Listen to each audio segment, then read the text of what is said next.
श्री सद्गुरुदेव भगवान की। रसघन मोहन मूर्ति ठाकुर श्री राधा वल्लभ लाल जू,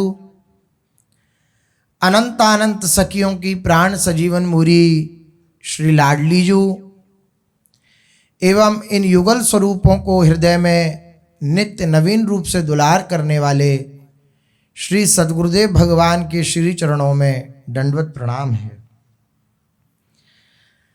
जो उपासक भगवान की कृपा का अनुभव करना चाहता है, कृपा होना और कृपा का अनुभव होना ये दोनों विलग बातें हैं। सब पर भगवान की कृपा है, इसका प्रमाण मनुष्य जीवन। कोई कहे कि हम पर भगवान की कृपा नहीं है तो सीधा सा प्रमाण है, आपको मनुष्य जीवन मिला है ये भगवान की कृपा है। कबहुक करि करुणा नर देहि, देत ईस बिनु हेतु सनेही। भगवान ने कृपा करके अपने प्रेम से युक्त होकर के द्रवीभूत होकर के ये मनुष्य जीवन दिया, तो कोई ऐसा मनुष्य शरीरधारी नहीं कह सकता कि हम पर कृपा नहीं है। कृपा सब पर है, लेकिन कृपा का अनुभव, कृपा का अनुभव होता है केवल रसिक जनों के चरणारविंद का आश्रय ग्रहण करने पर।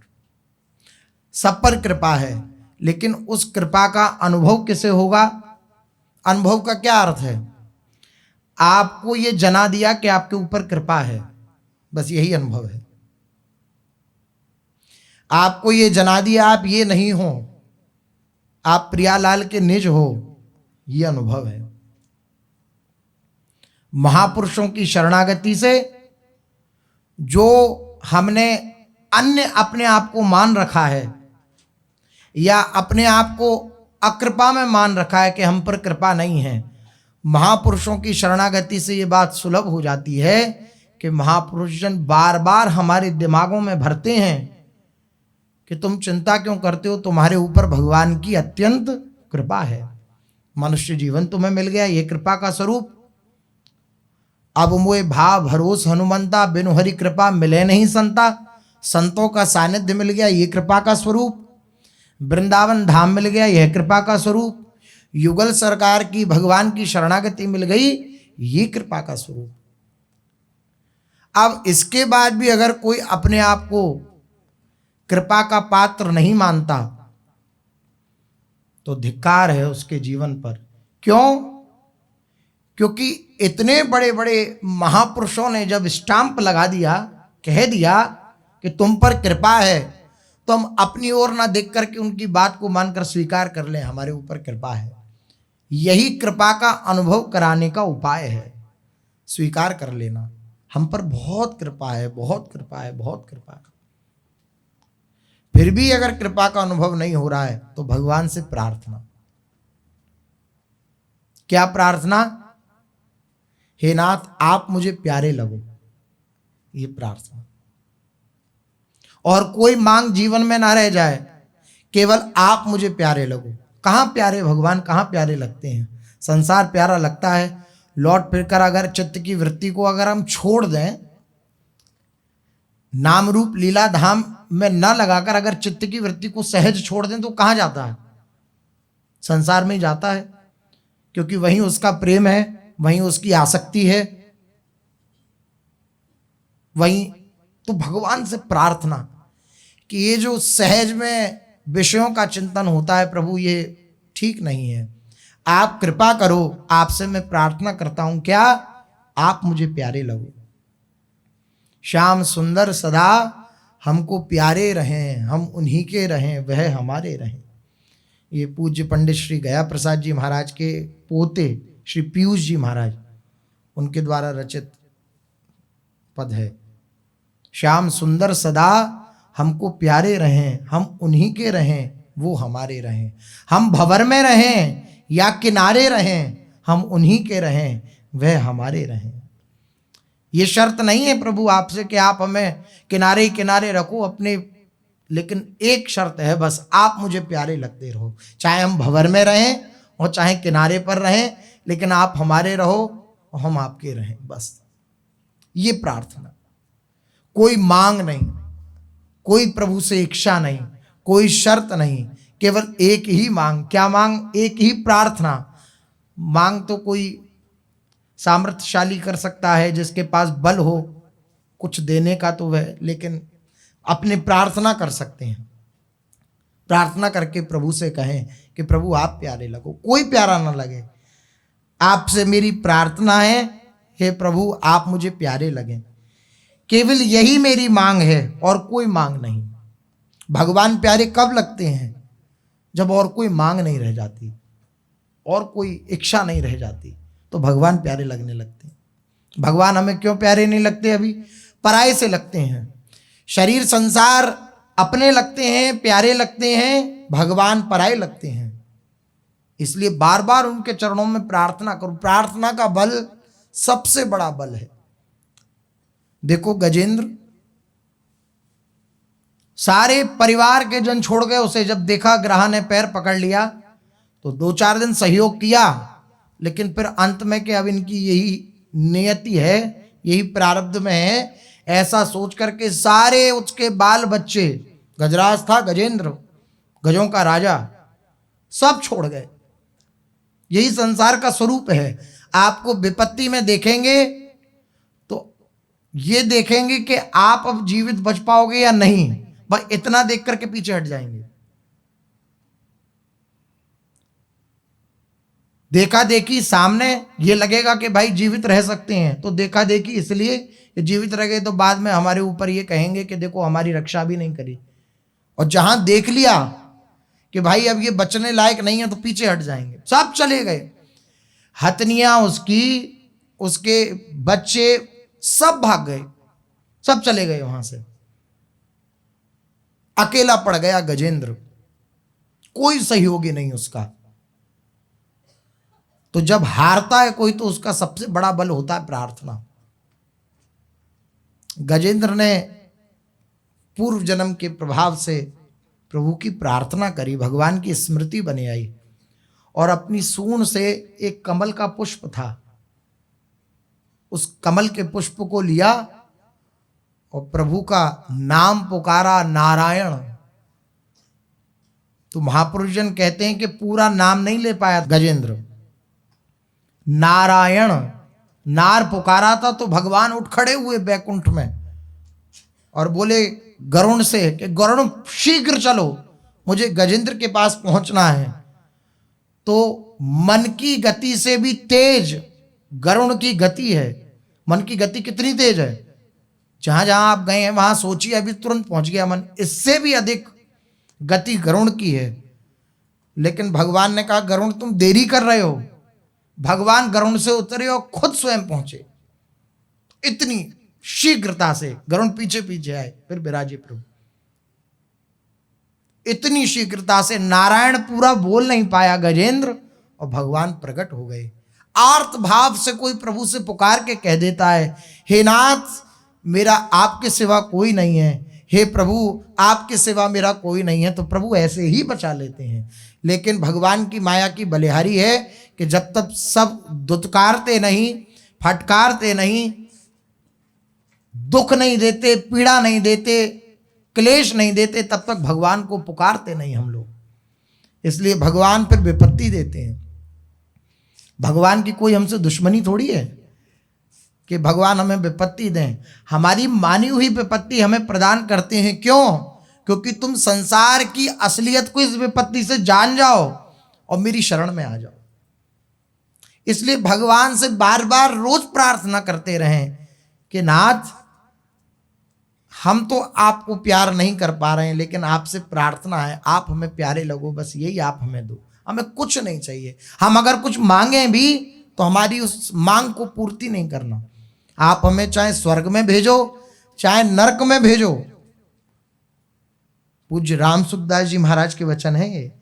आप मुझे चाहे स्वर्ग में भेजो चाहे नरक में भेजो, मेरे को इस बात की कोई चिंता नहीं। बस एक प्रार्थना है आपसे, क्या?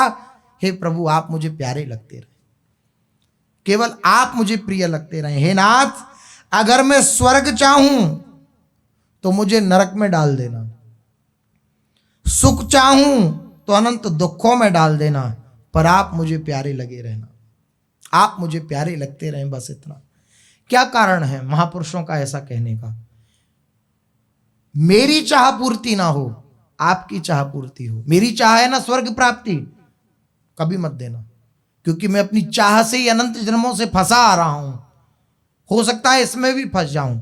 तो मैं स्वर्ग चाहूं तो स्वर्ग मत देना, मैं नरक में ना जाना चाहूं तो नरक में डाल देना, लेकिन नाथ आप मुझे प्यारे लगते रहना।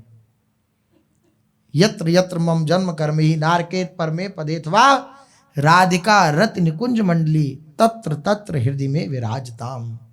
आप प्यारे लगते रहें, आप युगल सरकार प्यारे लगते रहें, फिर कोई चिंता नहीं, कोई फिक्र नहीं, आप प्यारे लगे। हे नाथ, ऐसी कृपा और कर दो आप कि आपके बिना मैं रह ना सकूं, ऐसी व्याकुलता आप दे दो। आप नित्य ये प्रार्थना करेंगे ना प्रभु से कि प्रभु आप प्यारे लगो, आपका चिंतन बना रहे।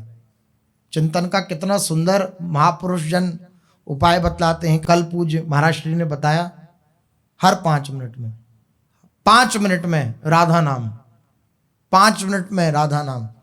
इसका रहस्य क्या है? आपने एक बार राधा नाम लिया, अब अगले 5 मिनट की आपको चिंता हो गई कि भाई राधा नाम लेना है, तो इस 5 मिनट के बीच में क्या हो रहा है? राधा नाम नहीं हो रहा क्या? अगर आपकी स्मृति में बना हुआ है कि मुझे अब महाराज श्री ने आज्ञा करी है कि अगले 5 मिनट में आज्ञा अनुसार राधा नाम लेना है, तो आपके उस 5 मिनट में क्या स्मृति में बना हुआ है? तो राधा नाम बना हुआ है कि नहीं बना हुआ? तो क्या प्राप्त हो गया? अखंड स्मृति प्राप्त हो गई। यही लाभ है। महापुरुष ऐसे ऐसे सूत्र खोज खोज कर हमें प्रदान करते हैं कि उसको स्वीकार कर लें तो आनंद मग्न हो जाएं। हर समय जब हम ये बात हृदय में धारण करेंगे, प्रभु से प्रार्थना करेंगे कि आप प्यारे लगें, तो इसका चमत्कार यह होगा कि आप प्रभु के बिना रह नहीं पाएंगे। आप जिसका नाम लें दिन रात, आप जिसके विषय में वार्ता करें दिन रात, तो आपके हृदय में एक ना एक दिन एक लालसा उत्पन्न हो ही जाएगी कि जिसका नाम ले रहे हैं, जिसकी वार्ता कर रहे हैं, एक बार वो आंखों से दिखे तो सही। बस यही लाभ है, सारी उपासना पद्धति का यही लाभ है कि जीवन में एक बार ये कसक हृदय में उठ जाए कि प्रभु की स्मृति से युक्त होकर हम प्रभु का दर्शन कर सकें। ये कसक हृदय में आ जाए। देखन को नैना तपें, श्रवण सुनन को कान, देखने के लिए हमारे नेत्र तप्त हो जाएं, व्याकुल हो जाएं उन युगल चरणार बिंदों को। यही जीवन का लाभ है। इसलिए प्रार्थना करते रहें, हे नाथ आप प्यारे लगें, आप मेरे हृदय में ऐसी आग लगा दें कि आपकी प्रीति के बिना मैं जी ना सकूं। ये उनकी कृपा से ही संभव है। उनकी कृपा, उनसे प्रार्थना करते रहें। आप ऐसी मेरे जीवन में आग लगा दें, आपके विरह का ताप ऐसा हो जाए मेरे जीवन में कि मैं आपके बिना एक क्षण भी ना रह सकूं। हे नाथ, आपके बिना मेरा है ही कौन? ये प्रार्थना उसी के हृदय से निकलती है जिसका कोई नहीं होता। संसार में कोई नहीं है, कोई पूछने वाला नहीं है, कोई प्यार करने वाला नहीं है। अच्छा, मान लो प्यार करने वाला है भी तो वो सर्वथा रहने वाला नहीं है। अच्छा, उसको आपके अंदर प्यार करने लायक कोई वस्तु दिख रही है अपने सुख उपभोग के लिए, इसलिए वे आपसे प्यार कर रहा है, कोई हेतु है उसके पीछे। लेकिन निस्वार्थ प्रेम, हेतु रहित प्रेम तो प्रभु ही करते हैं। आप खूब लोगों के प्यार को बटोरते रहें, लेकिन आपको केवल दुत्कार ही मिलेगी, मिल रही है, आगे भी मिलेगी। हम माने या ना माने, कोई प्यार नहीं करता, और जिसको कोई प्यार नहीं करता उसके हृदय में ही ये प्रार्थना उत्पन्न होती है। कह रहे हैं, हे नाथ, आपके सिवा मुझे कौन प्यार करने वाला है? आपके सिवा मेरा कोई और है क्या? मैं किससे कहूं, कौन सुने? आपके सिवा कोई नहीं है मेरा। हे मेरे शरण, मैं कहाँ जाऊं, क्या करूं, कोई मेरा नहीं। मैं भूला हुआ कईयों को अपना मानता रहा, भूल गया था कि आप मेरे हो, और बहुतों को अपना मानने लगा। उनसे मैंने धोखा खाया, फिर भी धोखा खा सकता हूं मैं। इसलिए नाथ, मैं आपसे प्रार्थना करता हूं कि आप मुझे प्यारे लगें, आप मुझे बचाएं, मैं अब धोखा ना खाऊं, अब आपके चरणार विंद का आश्रय लेकर ये आपसे प्रेम करता रहूं।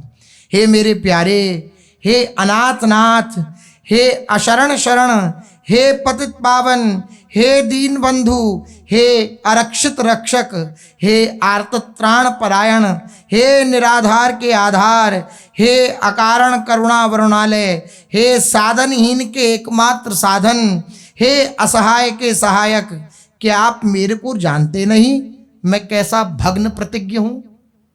महापुरुषों की कैसी चित्त की स्थिति होती है।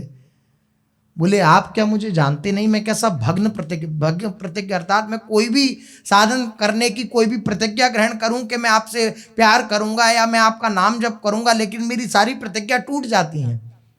मैं कैसा भग्न प्रतिज्ञ हूं, मेरी कोई प्रतिज्ञा नहीं चल पाती है। आप कृपा कर दोगे तो आप साधनहीनों के भी साधन हो। जिसका और कोई साधन नहीं है उसके साधन भी आप ही हो। इसलिए आपके चरणों में प्रार्थना है, आप मुझे प्यारे लगे। मैं कैसा भग्न प्रतिज्ञ हूं आपको पता है ना। मैं कैसा कृतज्ञ हूं, कैसा अपराधी हूं, कैसा विपरीत गामी हूं। आपकी आज्ञा के अनुसार भी नहीं चल पाता, आप जैसी आज्ञा करते हैं उसके विपरीत ही चलने वाला हूं।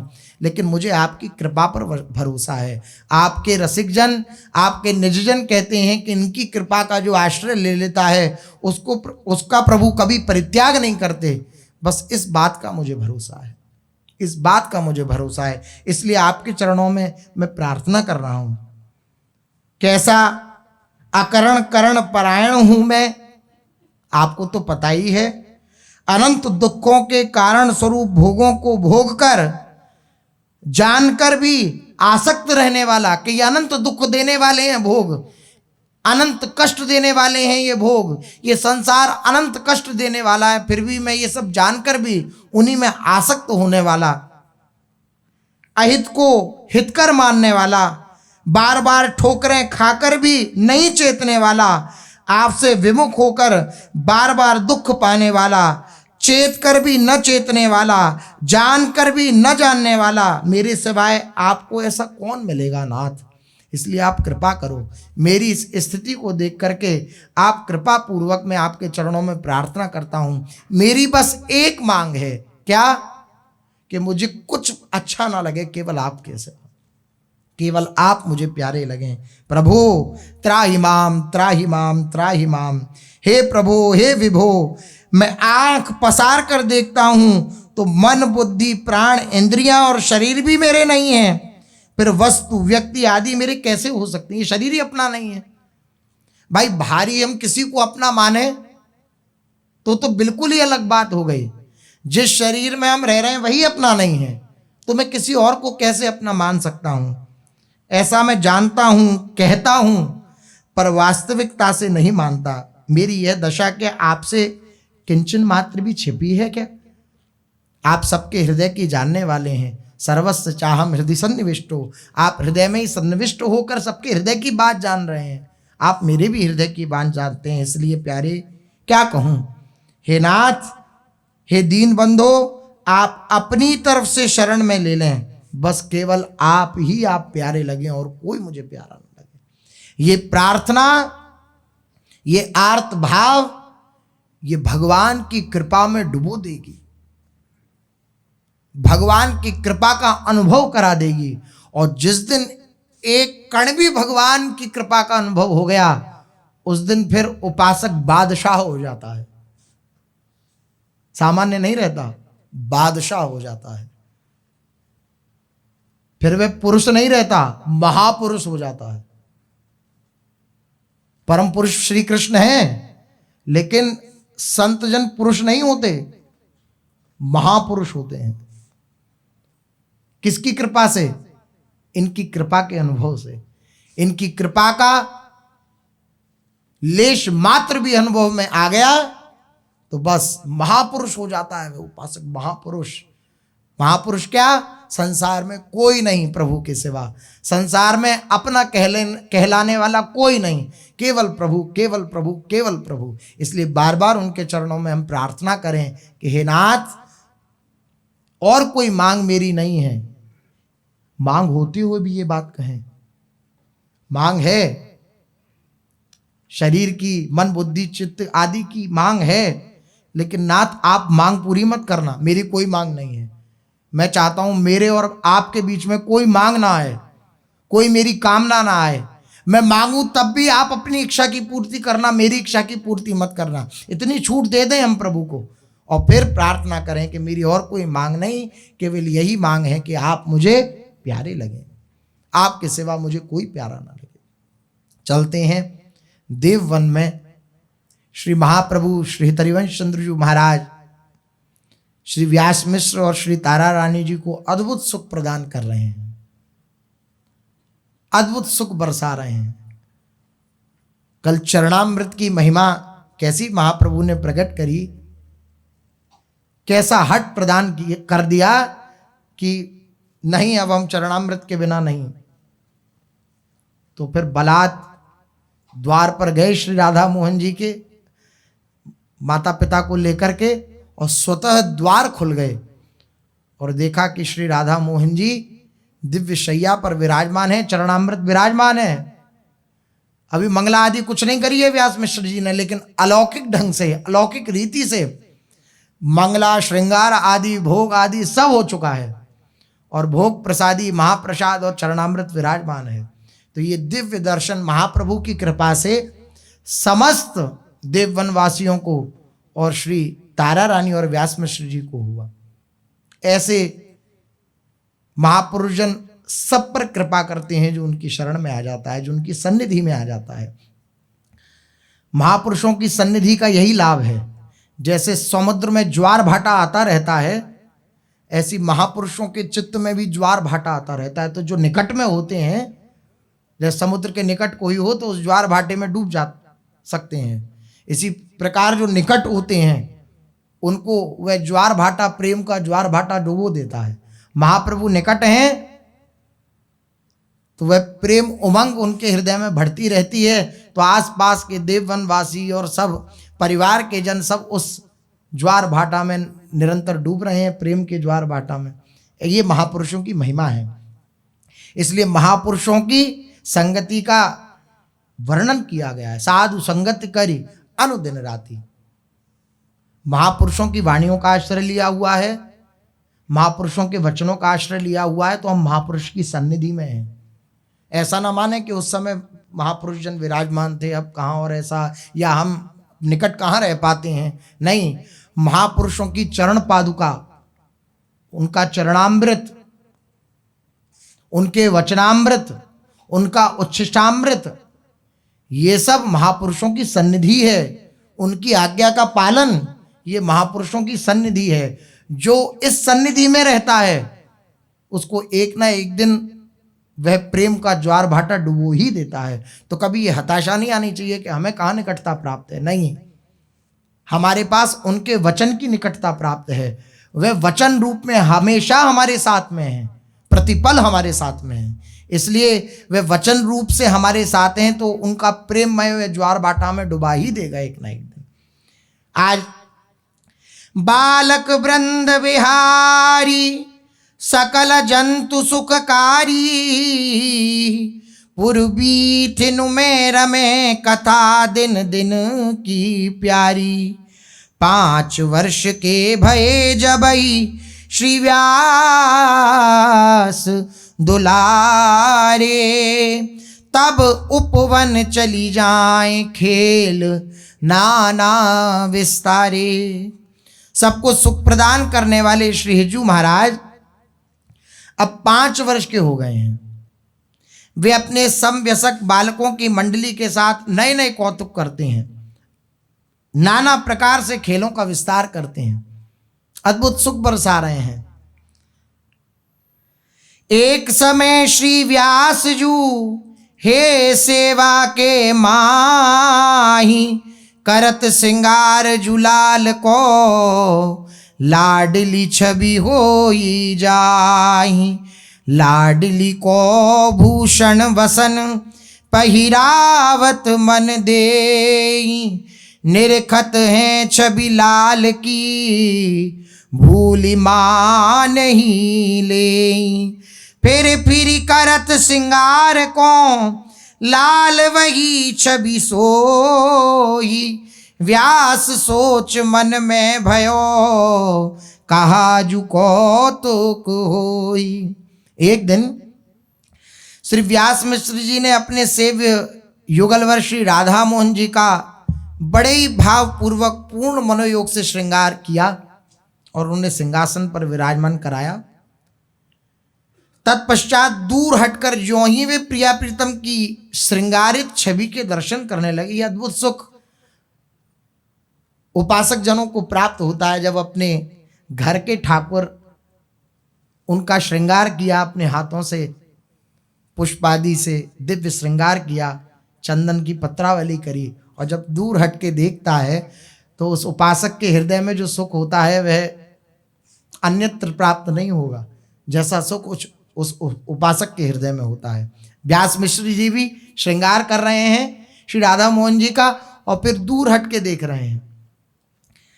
रोज ऐसा ही करते हैं, श्रृंगार करते हैं और दूर हट के एक बार दर्शन करते हैं कि कोई कमी तो नहीं रह गई, सारा श्रृंगार। और जब श्रृंगार अच्छे से हो जाता है तो खूब आनंदित होकर के बार बार बलिहारी जाते हैं। आज बड़ी आश्चर्यमयी घटना घटी। श्रृंगार किया, व्यास मिश्र जी दूर हटे तो देखा श्री लालजू तो श्री जी के वेश में है। गोरी प्रिया की पोशाक एवं आभूषण श्री लालजू ने धारण कर रखे हैं। ऐसे ही श्री प्रियाजू श्री श्याम सुंदर जी के वेश में है। सांवले प्रीतम के वस्त्राभूषण श्री प्रियाजू ने धारण कर रखे हैं।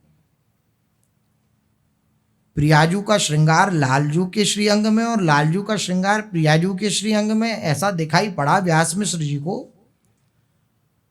तो एकदम भ्रम हुआ कि ये क्या है, एकदम मैंने तो सहज श्रृंगार किया था, लेकिन ये कैसा।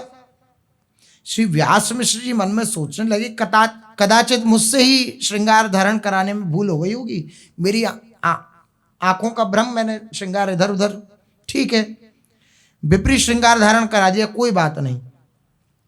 उन्होंने पर्दा करके श्री युगल का श्रृंगार पुनः उतार करके और पुनः सावधानी पूर्वक, अब एक एक चीज देखकर कि युगल को युगल के अनुसार ही श्रृंगार, प्रियाजू को प्रियाजू के अनुसार और लालजू को लालजू के अनुसार श्रृंगार धारण कराएं। खूब उसी प्रकार सावधानी पूर्वक वस्त्राभूषण पहराए, परंतु सिंहासन पर विराजमान करके जैसे दूर हट करके वे उनकी शोभा निरखने लगे तो पुनः वही बात, श्री राधा मोहन जी का श्रृंगार फिर परस्पर बदल गया। लालजू श्री प्रियाजू के श्रृंगार में और प्रियाजू श्री लालजू के श्रृंगार में। आहा, अद्भुत शोभा। इस प्रकार श्री व्यास मिश्र जी ने कई बार श्रृंगार को ठीक करने का प्रयास किया।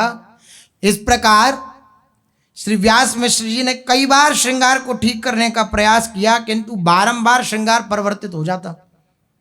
लालजू प्रियाजू के भेष में दर्शन देते और श्री प्रियाजू श्री लालजू के भेष में दर्शन देती। बड़ा आश्चर्य हुआ, अचंभे में पड़ गए व्यास मिश्र जी, ये क्या हो रहा है, आखिर इसका रहस्य क्या है। और बहुत प्रयास किया जानने का, लेकिन जान नहीं पाए। अंतिम में थक कर वे उसी स्वरूप में प्रिया प्रीतम की परिचर्या आरती आदि भोग उसी स्वरूप में, फिर नहीं परिवर्तित किया। तो श्रीहित प्रभु समाज करी रचना करत बनाए, फूलन के गहने गुहे चौकी एक बिछाए। अपनी वैस के शिशु लिए खेलत मंदिर द्वार, गौर श्याम बालक जुगल तिनके करत सिंगार। करत सांवरी गौर छवि, गौर श्याम छवि कीन, जोरी मंडली फिरें सब रूप माधुरी लीन। गावत अपनी मौज सो हातन सोहत तार, बाजत नूपुर पगन में, तैसी कटी झंकार। अब श्री हिज्जू महाराज अपनी सब सखा मंडली के साथ एक दिव्य लीला कर रहे थे।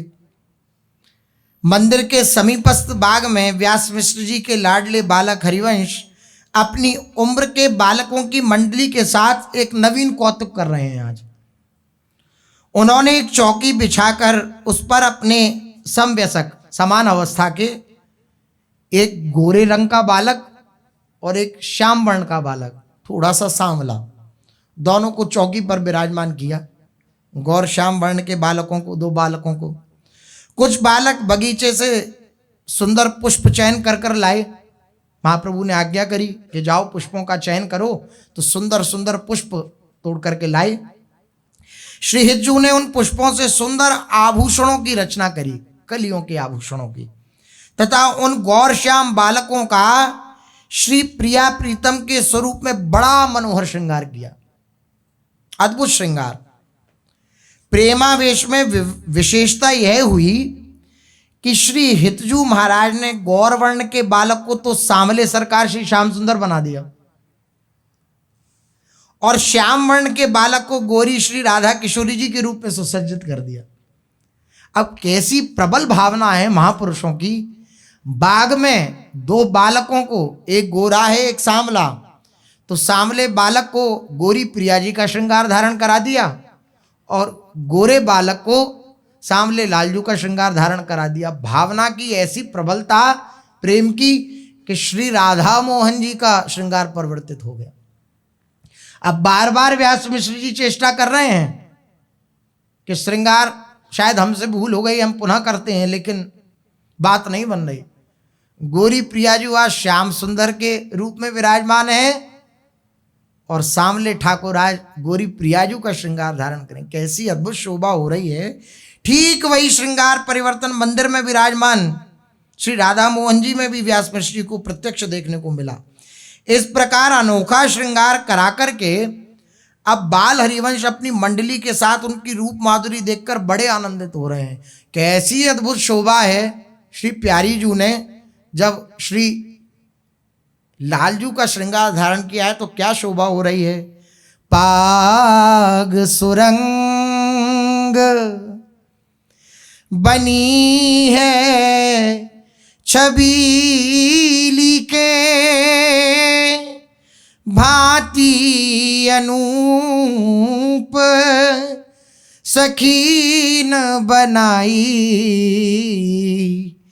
पर्यो मन लाल को प्रेम के पेच में, देखत पेच रहे लो भाई, बैंदी जराव की भाल दिए अरुणैन नियंजन रेख सुहाई, तै सोई नथ को मोती बन्यो, छवि छाए रही न कहीं ध्रुव जाई। सुंदर दोनों गौरश्याम बालकों का परस्पर श्रृंगार किया है और पीछे हटके श्री हरिवंश महाप्रभु बाल स्वरूप में जो विराजमान है अपने सखाओं को कहते हैं, देखो देखो आज सखियों ने कैसा अद्भुत श्रृंगार किया है। देखो देखो सब बालक जन देखो, अपनी भावना में मस्त हैं, अपनी भावना में आनंदित हैं। देखो ये प्रमाणित करता है कि सखियां जैसे जैसे केली कराना चाहती हैं वैसे ही युगल सरकार केली करते हैं, लीला करते हैं। परस्पर श्रृंगार धारण करा दिया तो राधा मोहन जी फिर अदल बदल अपने नहीं कि हम तो यहाँ पे ऐसे ही ठीक हैं। बाल हरिवंश अगर बाहर लीला कर रहे हैं तो उन्हें नहीं, सखियों की जैसा इच्छा होती है, सखियन के और ऐसी आई तो सखियों के उर की हृदय की इच्छा श्री प्रियालाल की ही इच्छा होती है। परस्पर उसी रूप में विराजमान है जिस स्वरूप में सखियों ने श्रृंगारित किया, हरिवंश महाप्रभु ने श्रृंगारित किया है, आज महाप्रभु जी बोले बालकों से अपने उसी सखी स्वरूप में एकदम तन्मय हैं और श्रृंगार करके महाप्रभु जी बालकों से कह रहे हैं कि खूब झांझ मृदंग ताल डब बजाओ, नृत्य करेंगे प्रियालाल के आगे। तो नृत्य कर रहे हैं बालकों के साथ, प्रियालाल सामने विराजमान हैं, छोटे से बालक हरिवंश नृत्य जब कर रहे हैं तो प्रियालाल अत्यंत उत्साहित हो रहे हैं, बहुत उत्साहित हो रहे हैं, अपने सखी स्वरूप में ही डूबे हुए हैं महाप्रभु। जैसे सखियां श्रृंगार करके श्री प्रियालाल के समक्ष नृत्य करती हैं, ऐसे नृत्य परायण हैं और बीच बीच में कहते जा रहे हैं अपने सखाओं से, देखो देखो देखो आज रूप लावण्यमयी प्रियाजू के मस्तक पर सखियों ने कैसा पेचदार पाग धारण कराया है। आहा, महाप्रभु जी कह रहे हैं देखो देखो कैसी सुंदर पाग धारण करी है श्री प्रियाजू ने, जिससे ललित पेचों की छवि को देखकर लाल का रस लोभी मन प्रेम के पेच में बंध गया है। ऐसा पेच धारण किया है श्री प्रियाजू ने कि लाल का जो लोभी मन है, आसक्त मन है, जो प्रियाजू के नित्य प्रति नवीन रूप से उस दृश्य को देखकर, उस छवि को देखकर के आनंद में उल्लसित होता रहता है, ऐसी दिव्य छवि को देखकर, ऐसे दिव्य पेंच को देख करके लालजू का मन अत्यंत आसक्त हो रहा है, छटपटा रहे हैं लालजू महाराज। कैसा पेच धारण करा है श्री प्रियाजू ने आज सुंदर पाक पर। देखो देखो प्रियाजू के ललाट पर मणि जटित बिंदी, उनके नेत्रों में अंजन रेखा ऐसी सुसज्जित हो रही है कि सबका मन मोह रही है। ऐसी सुंदर शोभा का वर्णन कर रहे हैं सखाओं से। तदनुरूप ही नथ के मौक्तिक की छवि भी परिव्याप्त हो रही है। सुंदर नथ पहन रखा है और उस पर मोती की दुल्हन, आहा कैसी शोभा हो रही है। देखो देखो, अरे श्री प्रियाजू ने आज लालजू का श्रृंगार धारण किया है तो कैसी शोभा हो रही है। मैं उसकी शोभा का वर्णन कर सकने में असमर्थ हूं, मेरे पे उस शोभा का वर्णन नहीं किया जा रहा। प्यारी जू की साड़ी, आज लालजू ने क्या धारण करा है, प्यारी जू की साड़ी धारण करी है। प्यारी जू की साड़ी अति प्यारी लागे प्रीतम को, सौंदे भींजी अंगिया सुरंग और धारी है, नवल रंगीली जू के भूषण बिहारी लाल, पहिरत बाड़ी फूल जात ना सम्हारी है, जोई कछु प्रियाजू के अंगन परस होत, सोई प्राण जात होत, ऐसी प्यारी प्यारी हैं। हित ध्रुव प्रेम बात कैसे हूँ न कही जाती, जाने सोई जी सिर मोहिनी सी डारी है। प्यारी जू की सारी अति प्यारी लागे प्रीतम को, सौंदे बीजी अंगिया सुरंग और धारी है। आज देखो देखो सबको दर्शन करा रहे हैं महाप्रभु। श्री प्रियाजू की धारण की हुई साड़ी प्रियतम को अत्यंत प्रिय लगती है। आज उन्होंने उनका वही नीलांबर एवं सौरभ भीनी लाल रंग की कंचुकी धारण कर रखी है। आहा कैसी शोभा। श्री प्रियाजू तो लालजू के भेष में सुंदर पाग धारण करके, सुंदर पेच धारण करके, सुंदर अंगरखी धारण करके, सुंदर फेंटा धारण करके ऐसे श्री प्रियाजू दर्शन दे रही हैं। और श्री लालजू महाराज ने प्रियाजू की प्रसादी साड़ी धारण करी है आज, और सुंदर सुरंग रंग की कंचुकी धारण करी है। श्री प्रियाजू के वस्त्राभूषण धारण करने का लाल के मन में बड़ा चाव रहता है, और उन्हें धारण करके उनके मन में जो आनंद उत्साह होता है, आनंद की समृद्धि होती है, वे फूले नहीं समाते। इतना आनंद होता है उनके हृदय में जब प्रियाजू की कोई प्रसादी मिल जाए। आहा, कैसा प्यार करते हैं श्री लाडली जू से श्री लालजू महाराज। आसक्त लाल की मनोदशा ऐसी है कि जिस किसी वस्तु का श्री प्रियाजू के अंगों से स्पर्श हो जाता है या प्रियाजू नेत्रों से देख लेती हैं, वही वस्तु लालजू का प्राण बन जाती है। जोई कछु प्रियाजू के अंगन परस होत, सोई प्राण जात होत, ऐसी प्यारी प्यारी हैं। प्रियाजू के अंग से कुछ परस गया, स्पर्श कर गया, तो श्री लालजू का वे प्राण बन गया। जय हो। प्रेम की ये विचित्र गति कहते नहीं बनती है। जिस पर प्रेम का जादू छा गया है वही इस बात को समझ सकता है कैसी लालजू की प्रेमासक्ति से दशा होती है। जब प्रियाजू के प्रसादी वस्त्र मिल जाते हैं तो बड़े आनंदित होकर धारण करते हैं। आज बने नवरंग बिहारी, सकल अंग भूषण प्यारी के, पहिरे सुरंग रंग तनुसारी। आज बने नवरंग बिहारी। आज श्री बिहारी लाल कुछ नई श्रृंगार सज्जा में सुसज्जित हैं। उन्होंने अपने समस्त अंग में प्रियाजू की प्रसादी आभूषण एवं श्री अंग पर उनकी सुंदर साड़ी धारण करी है।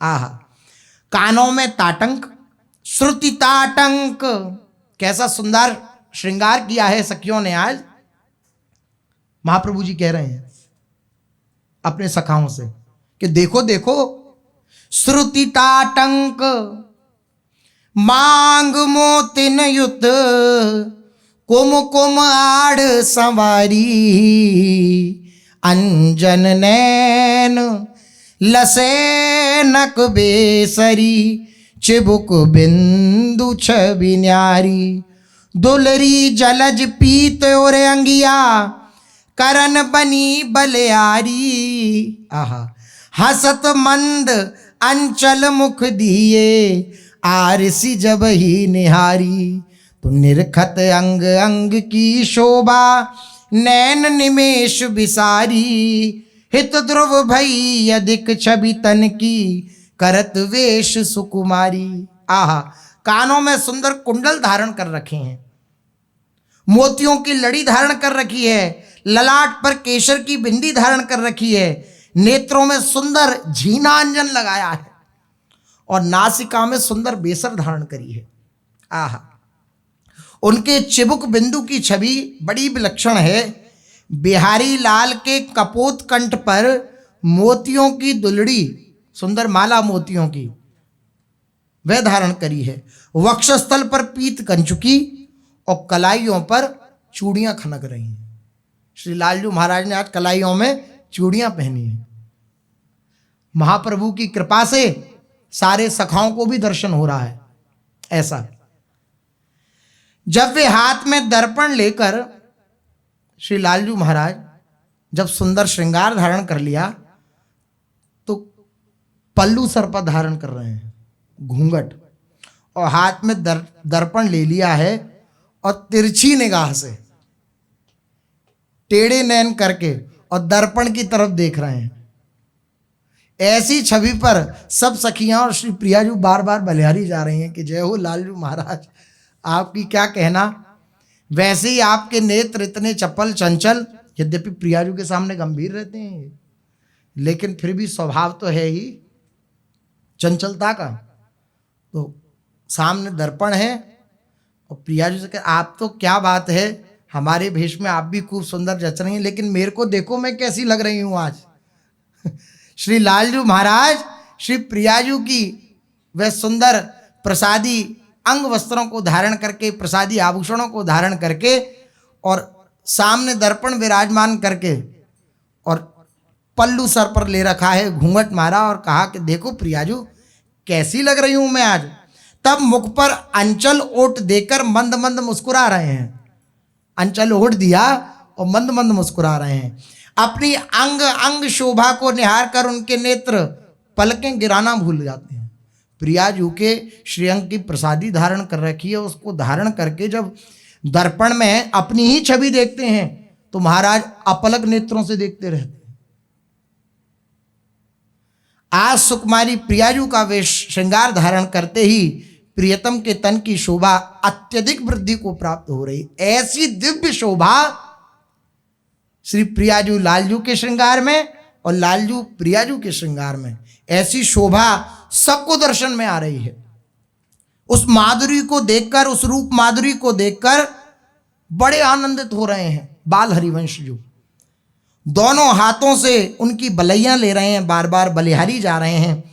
फिर श्री प्रिया प्रीतम के स्वरूप के समक्ष, वह जो दिव्य स्वरूप धारण बालकों को बनाया है, उनके समक्ष आकर के श्री हिज्जू सखाओं के साथ नृत्य गान करने लगे, खूब नृत्य करने लगे। तत्पश्चात उन्होंने आनंद पूर्वक भोग अर्पित किया, आरती की। सब बालक मिलजुल कर जोर जोर से जय जयकार करने लगे, जय हो जय हो जय हो। चौंक अब जय जयकार जब हुई, इतनी गूंज हुई जय जयकार की, तो व्यास मिश्र जी तो दर्शन कर ही रहे थे अंदर विपरीत श्रृंगार का।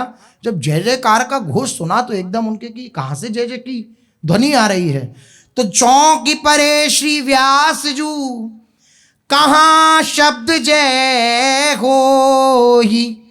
देखे द्वार जुआन के, कौतुक में रहे मोही। तब सेवा की सुधि भई, मानो हित सिंगार। श्री राधा वल्लभ लाल को, जानो हित सो प्यार। अनेकों बालकों के मुख से जब जय जयकार का शब्द हुआ तो शब्द को सुनकर श्री व्यास मिश्र जी चौंक गए और चौंक कर मंदिर से बाहर निकल आए। जैसे ही मंदिर से बाहर आए तो शब्द को सुनते हुए, श्रवण करते हुए उस बाग में पहुंचे जहां से वे शब्द आ रहा था। तो वहां देख रहे हैं दिव्य कौतिक कि सुंदर फूलों का श्रृंगार किया गया है और सांवरे बालक को श्री प्रियाजू का श्रृंगार धारण कराया है और गोरे बालक को श्री लालजू का श्रृंगार धारण कराया है। तो व्यास मिश्र जी ने कहा, अच्छा ये बात थी, हम अंदर बड़े परेशान हैं कि हम बार बार श्रृंगार धारण कराते हैं युगल के अनुसार और ये विपरीत हो जाता है। अच्छा ये बात है, यहाँ इन्होंने विपरीत श्रृंगार धारण कराया है, लालजू को प्रियाजू बनाया है, प्रियाजू को लालजू बनाया, इसलिए अंदर भी ये लीला हो रही है। समझ गए व्यास मिश्र जी। कौतुक देखा, बड़े आनंदित हुए, बड़े प्रसन्न हुए। तब श्री व्यास मिश्र जी को अपनी सेवा में हुए व्यतिक्रम, श्रृंगार की उलटफेर का कारण समझ में आ गया।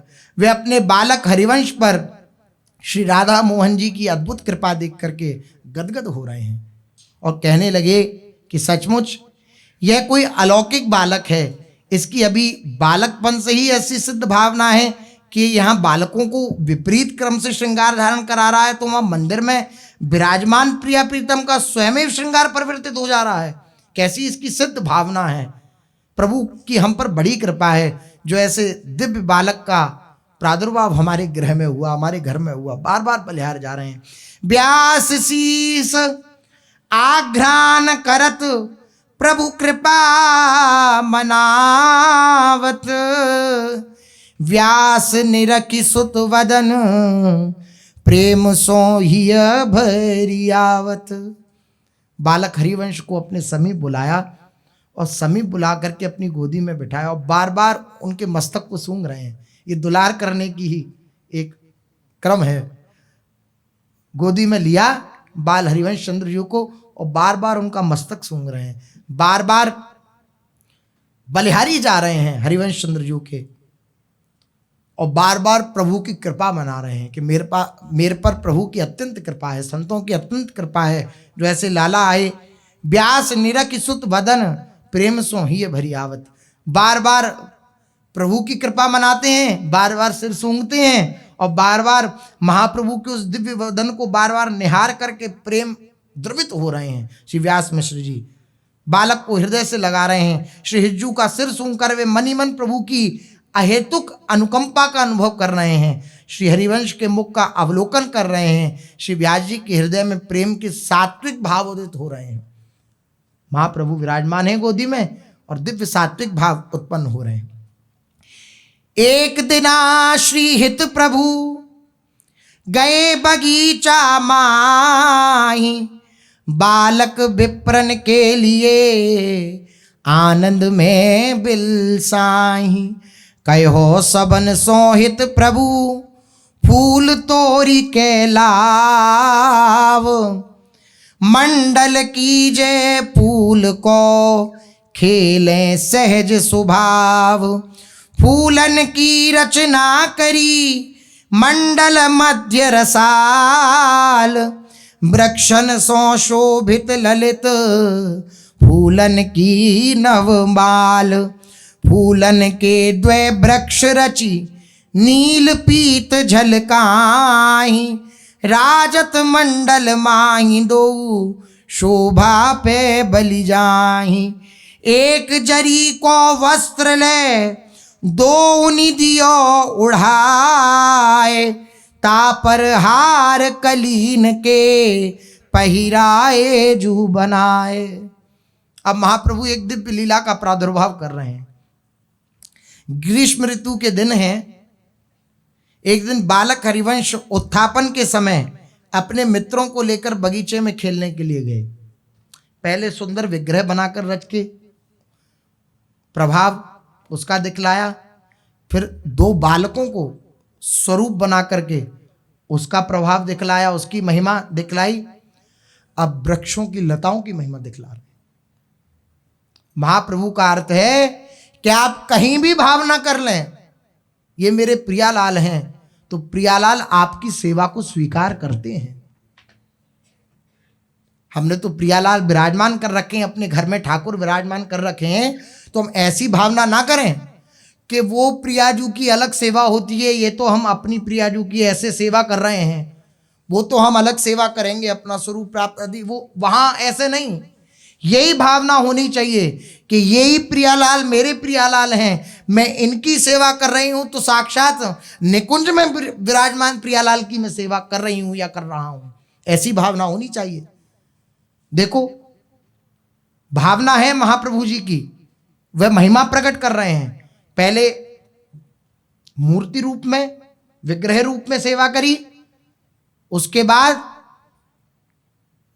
अभी बालकों को श्रृंगारित करके उनकी सेवा करी तो सेवा पहुंच रही है, और अब वृक्षों की सेवा कर रहे हैं, लताओं की। दो एक गौर श्याम जोड़ी के लता, सांवरी लता गोरी लता, उसको विराजमान किया और उसको श्रृंगारित करेंगे महाप्रभु।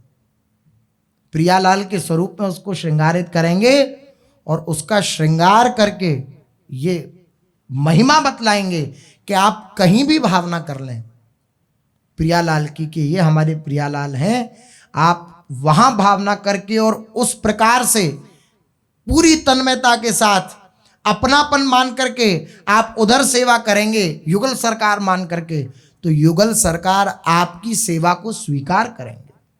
कैसे लताओं की सेवा श्री महाप्रभु जी करेंगे, सो शेष चर्चा आगे। श्री राधा वल्लभ लाल की जय।